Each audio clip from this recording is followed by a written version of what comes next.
तो एक बार फिर से हमारे यूट्यूब चैनल में आपका स्वागत है। Hashtag study with Pandav.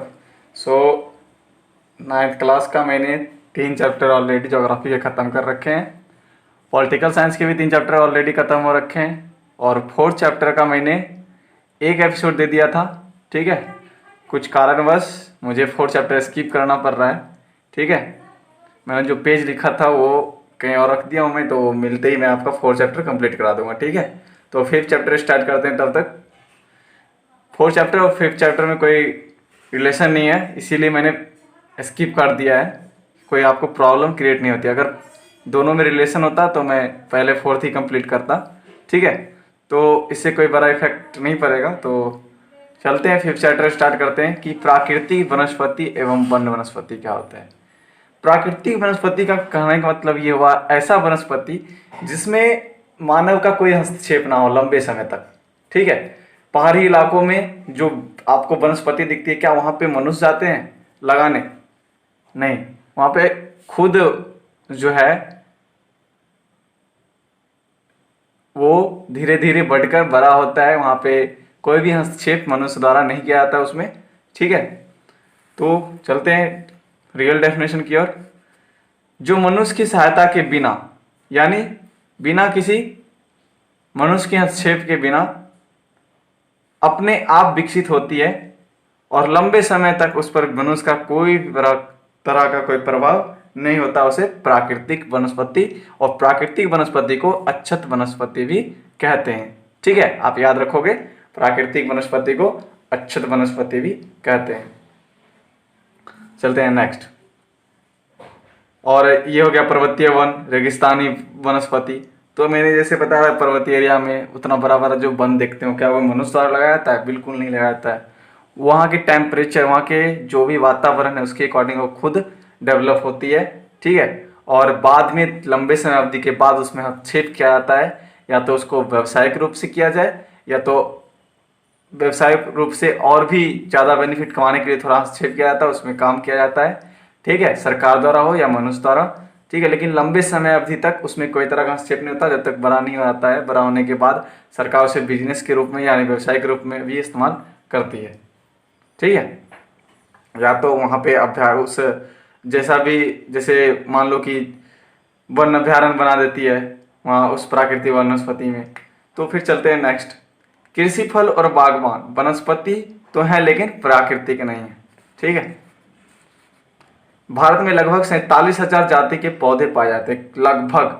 इसीलिए कंफर्म नहीं है कि कितना पाया जाता है, क्योंकि धीरे धीरे विलुप्त हो रहे हैं। धीरे धीरे कोई जो है नए नए पौधे प्रजातियां आ रही है, तो इसीलिए लगभग हमेशा बताया जाता है। मैंने हमेशा आपको स्टार्टिंग से बताया, कोई भी आंकड़ा लिखो, किलोमीटर चाहे कुछ भी, अगर कंफर्म हो ठीक है, नहीं तो लगभग में लिख दो, वो आंसर कोई नहीं काटेगा। तो 47,000 जाति के पौधे इंडिया में, जिसके कारण यह विश्व में 10वां स्थान पर है। कौन? इंडिया।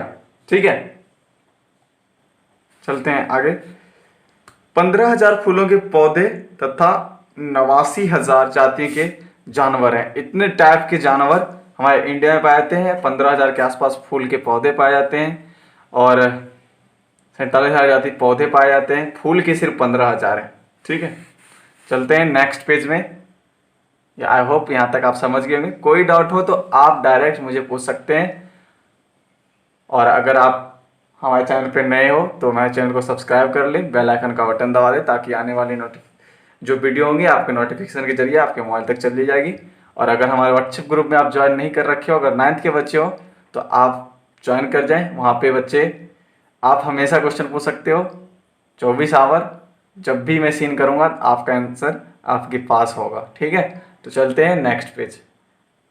देखिए, वनस्पति और वन प्राणी में विविधता के कारण देखते हो, कहीं पे कोई अलग वनस्पति है, कहीं पे दूसरा प्राणी है, कहीं पे दूसरा प्राणी, कुछ कुछ स्पेसिफिक मतलब कह सकते हो उसको आप कि कोई एक प्रॉपर एरिया में, इस एरिया में यही जीव मिलते हैं, इस एरिया में यही जीव, मध्य प्रदेश में अलग जीव, तो राजस्थान में अलग मिलता है, इधर कर्नाटक की और कुछ अलग जीव मिलते हैं। तो इसके कारण क्या है?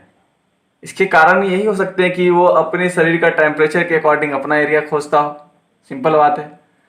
तो चलते हैं आगे, देखते हैं। कि विविधता का कारण क्या है? भूभाग है, मृदा है। एक है धरातल, धरातल के दो हैं, भूभाग और मृदा। जलवायु है, सूर्य के प्रकाश, तापमान और वर्षण। भूभाग, भूमि का वनस्पति पे खास प्रभाव होता है। जो उपजाऊ तथा समतल भूमि पर कृषि ही की जाती है। ठीक है। नेक्स्ट, इसके अलावा उबड़ खाबड़ तथा असमतल भूभाग पे जो होता है वहां पे जंगल ज्यादा उपजाए जाते हैं, घास सबसे ज्यादा उपजाए जाते हैं जहाँ पे उबड़ खाबड़ एरिया होते हैं। ठीक है। और यहाँ पे घास होते हैं, वन होते हैं, जंगल होते हैं, तो यहाँ पे वन प्राणी का आश्रय मिल जाता है। कहाँ पे? उबड़ खाबड़ एरिया में। ठीक है। क्योंकि समतल एरिया में आपका जो है वनस्पति होती है, कह सकते हो आप समतल भूमि पे कृषि ज्यादा होता है, इसीलिए यहाँ पे आपको जंगल नहीं होगी तो वन प्राणी यहाँ नहीं मिलेंगे। इसीलिए जो असमतल एरिया है, ओवर खावर एरिया है, वहाँ पे आपको जंगल होती है, घास के मैदान होते हैं, जिसके कारण वहाँ पे वन प्राणी आप आराम से वहाँ पे रह लेती है। ठीक है। तो आप देख सकते हो कि समतल भूमि यानी भूभाग किस तरह इफेक्ट करता है वनस्पति को और वन प्राणी को। और नेक्स्ट, भूमि, मरुस्थल की बलुआई मृदा में कंटीली झाड़ियां होती है। देखिए, हम जहाँ काली मृदा में और चाहे अलग मृदा में नहीं होती है कांटेदार, वो होती है आपको मरुस्थलीय में। ठीक है। हमारे यहाँ भी होती है, जिसको हम लोग सीज या फन बोलते हैं, वो होती है, लेकिन लॉन्ग टर्म के लिए ज़्यादा वो नहीं बढ़ती है जितना कि मरुस्थलीय एरिया में वो फास्ट बढ़ती है। ठीक है। तो हमारे यहाँ ज़्यादा जल्दी ग्रोथ नहीं करती वो कांटेदारी वृक्ष जो भी होते हैं।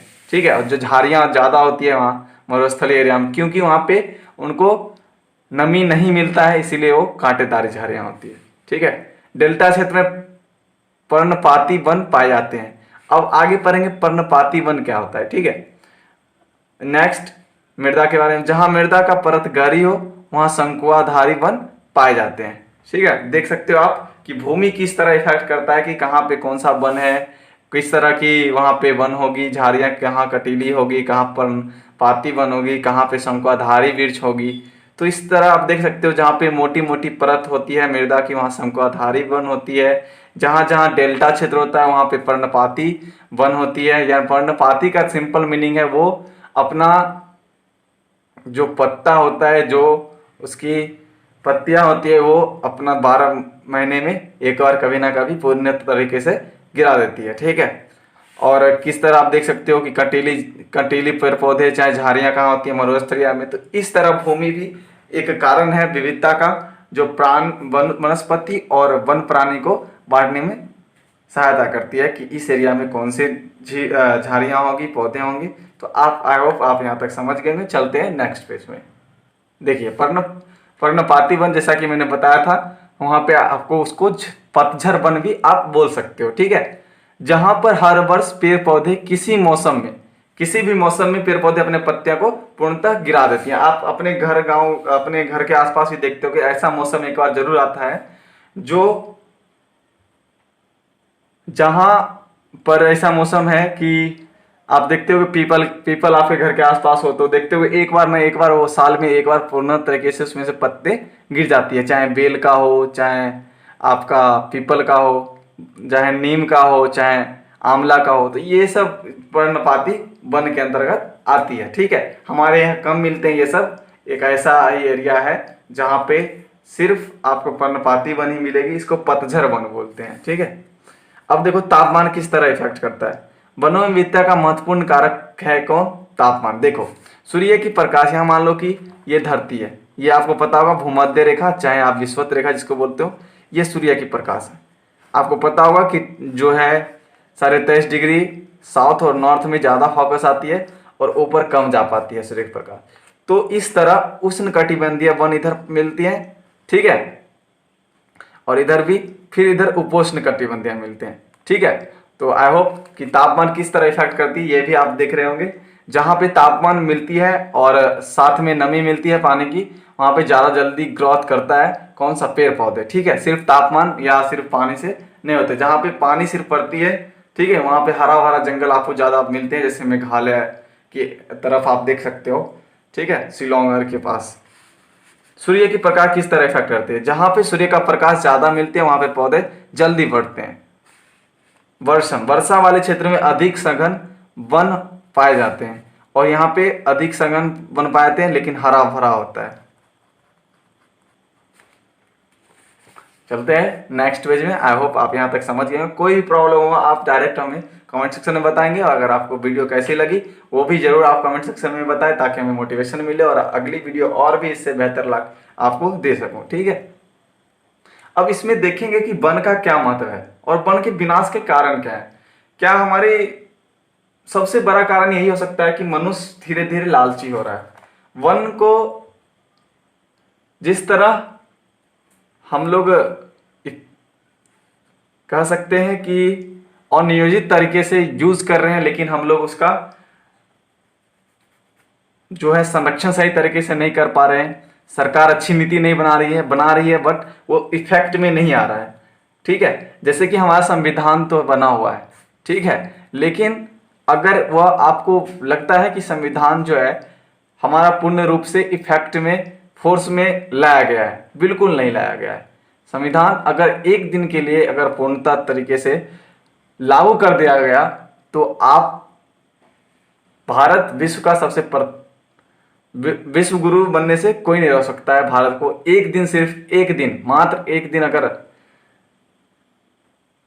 संविधान को सुचारू रूप से तरीके से संचालित किया जाए, चलाया जाए, तो कितने सारे नेता, लीडर, कितने सारे डिपार्टमेंट में करप्शन होंगे, सारे खत्म हो जाएंगे। ठीक है, लेकिन कॉन्स्टिट्यूशन है, लेकिन पूर्ण तरीके से उसे संचालित नहीं किया जाता है। वो हम भी जानते हैं, आप भी जानते हैं। ठीक है, और ये सबसे बड़ा रीजन, इसका सही तरीके से नियोजित नहीं होने का सबसे बड़ा रीजन हम और आप हैं, क्योंकि हम और आप अपने राइट्स, अपनी ड्यूटी नहीं समझ पाते हैं। आज सरकार जो भी फंड निकालती है, सिर्फ जो मिल गया सो हो गया, लेकिन हम लोग उसका कोई तरीके से खोज नहीं करते हैं। ठीक है, तो हम लोग को अवेयर होना पड़ेगा। ठीक है, और चलते हैं फिर नेक्स्ट। वनों का महत्व क्या है। ये जलवायु, मृदा अपर्दन गलत लिखा हूं, अपर्दन, ठीक है, सही कर लेना। और नदियों की धारा को नियंत्रित करती है।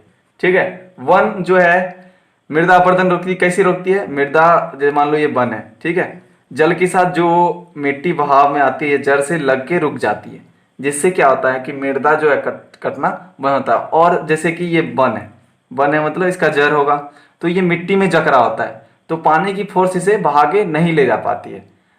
ठीक है, और नेक्स्ट, वर्षा कराने में योगदान देती है। यह आपको बचपन से पता होगा किस तरह वन जो है वर्षा कराने में योगदान देती है। विभिन्न उद्योगों के आधार है। ठीक है, कौन, वन। कागज उद्योग, कैसे, कागज उद्योग हो गए, रबर उद्योग हो गए, माचिस हो गए, ये सब वन अगर नहीं होंगे तो इन सब चीज का निर्माण सही तरीके से, सुचारू तरीके से नहीं हो पाएगी। और इन सभी वन उद्योगों का आधार क्या चीज है, वन है। ठीक है, चलते हैं नेक्स्ट, देखते हैं।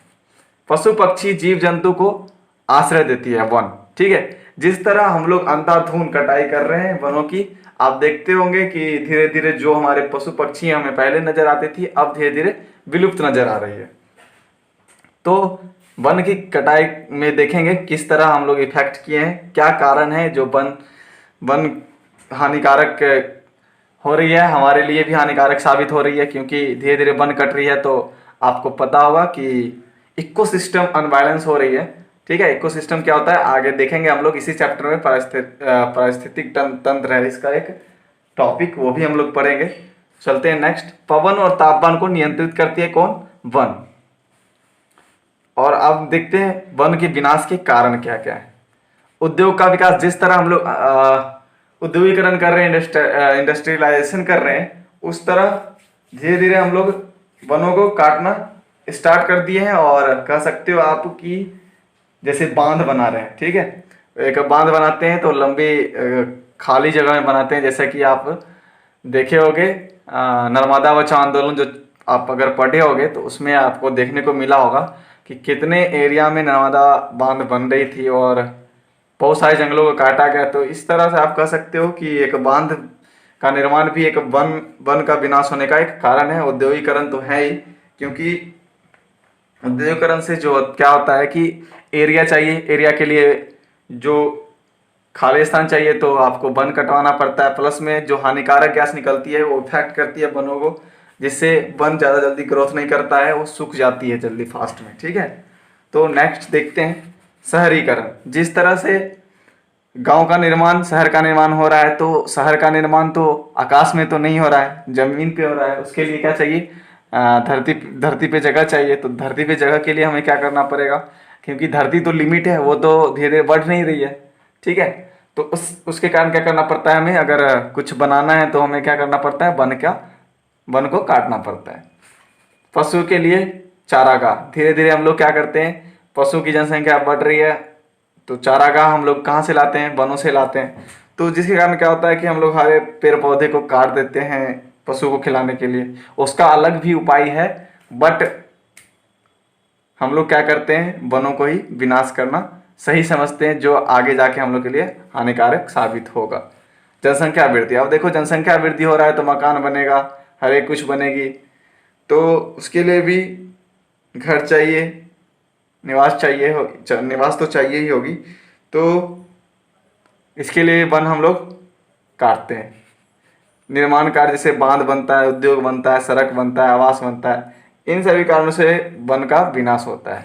ठीक है, ईंधन की आपूर्ति के लिए आप देखो जलावन घर में नहीं तो हम लोग क्या करते हैं, सूखा पेड़ नहीं मिला तो कच्चा पेड़ काट कर उसको फिर सुखाकर फिर उसका यूज करते हैं। ठीक है, तो इन सभी कारणों से वनों का धीरे धीरे विनाश हो रहा है, जो आगे जाके बहुत ही हानिकारक साबित होगी। तो हम लोग सस्टेनेबल डेवलपमेंट नहीं देख पा रहे हैं, अपना पेट भर रहे हैं। ठीक है, आने वाले पीढ़ियों के लिए थोड़ा भी हम लोग ध्यान नहीं देते हैं। तो आपको एक क्वेश्चन बताना है कि 2003 में वनों का कुल क्षेत्रफल कितने लाख वर्ग किलोमीटर में था। वो आपको कमेंट सेक्शन में बताना है कि 2003 में वनों का कुल क्षेत्रफल कितने लाख वर्ग किलोमीटर में था, वो आपको कमेंट सेक्शन में बताना है। तो ये फर्स्ट एपिसोड आपका यहाँ पे कंप्लीट होता है। मिलते हैं अगली वीडियो अगले एपिसोड के साथ। तो आपको कैसा लगा आप कमेंट सेक्शन में जरूर बताएंगे, और आपका जो होमवर्क दिया गया है एक क्वेश्चन, वो कमेंट सेक्शन में हर एक बच्चे बताएंगे। ठीक है, तो तब तक के लिए बाय बाय, मिलते हैं अगले एपिसोड अगले वीडियो के साथ। जय हिंद, लॉकडाउन तक घर रहे, सुरक्षित रहे और अवेयरनेस फैलाएं, ताकि लोग इसी तरह कोरोना के साथ अपनी ज़िंदगी जीते हुए एक सुचारू तरीके से अपनी ज़िंदगी को सही तरीके से चलाएं। ठीक है, तो मिलते हैं फिर अगले एपिसोड में, तब तक के लिए बाय बाय, जय हिंद।